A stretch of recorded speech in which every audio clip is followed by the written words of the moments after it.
അപ്പോൾ ഇന്ന് നമുക്ക് കാസർഗോട്ടുകാരുടെ ചറുമുറു എങ്ങനെയാണ് ഉണ്ടാക്കുന്നതെന്ന് നോക്കാം. അപ്പോൾ നമുക്ക് കാസർഗോട്ടുകാരുടെ ചറുമുറു എങ്ങനെയാണ് ഉണ്ടാക്കുക നോക്കാം. അതിനായിട്ട് ഞാനിവിടെ 2 സവോള പൊടിയായിട്ട് അരിഞ്ഞെടുത്തിട്ടുണ്ട്. അതുപോലെ 2 ക്യാരറ്റും പൊടിയായിട്ട് അരിഞ്ഞ് എടുത്തിട്ടുണ്ട്. 2 പച്ചമുളകും ഇട്ട് കൊടുക്കാം, ചെറുതാക്കി അരിഞ്ഞത്. 2 ചെറിയ തക്കാളിയും കൂടെ ഇട്ട് കൊടുക്കാം. ആവശ്യമായിട്ടുള്ള ഉപ്പ് നമുക്ക് ഇട്ട് കൊടുക്കാം. 1 ടീസ്പൂൺ കാശ്മീരി മുളക് പൊടി ഇട്ട് കൊടുക്കാം. 1 ടീസ്പൂൺ വെളിച്ചെണ്ണയും കൂടെ അതിലേക്ക് ഒഴിച്ച് കൊടുക്കാം.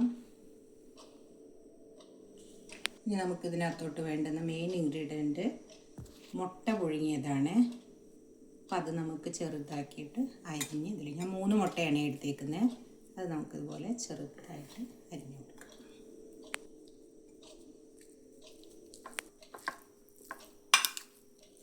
ഇതിനകത്തോട്ട് നമ്മുടെ ചറുമുറുവിൻ്റെ മെയിൻ ഇൻഗ്രീഡിയൻ്റ് എന്ന് പറയുന്നത് പൊരിയാണ്. പൊരി കട്ട് ചെയ്ത് ഇട്ട് കൊടുക്കുക. പൊരിയാണ് ഇതിൻ്റെ മെയിൻ വിഭവം.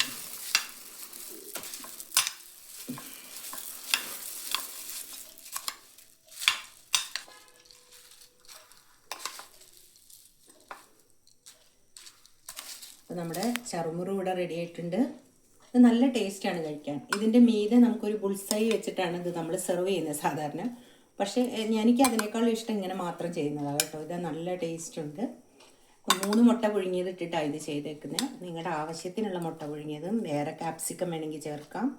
അങ്ങനെ നമുക്കിഷ്ടമുള്ള ഇൻഗ്രീഡിയൻ്റ് എല്ലാം ചേർത്തിട്ട് നമുക്ക് വെജിറ്റബിൾ വേറെ എന്തെങ്കിലും വേണമെങ്കിൽ കാബേജോ എന്തൊക്കെ വേണമെങ്കിൽ ഇടാം. അപ്പോൾ നല്ല ടേസ്റ്റാണ് കഴിക്കാനായിട്ട്. എല്ലാവരും ഒന്ന് ട്രൈ ചെയ്ത് നോക്കണം. ഫീഡ്ബാക്ക് അറിയിക്കണം, ലൈക്ക് ചെയ്യണം, സബ്സ്ക്രൈബ് ചെയ്ത് തന്നെ കാണാൻ ശ്രമിക്കണം. Thank you.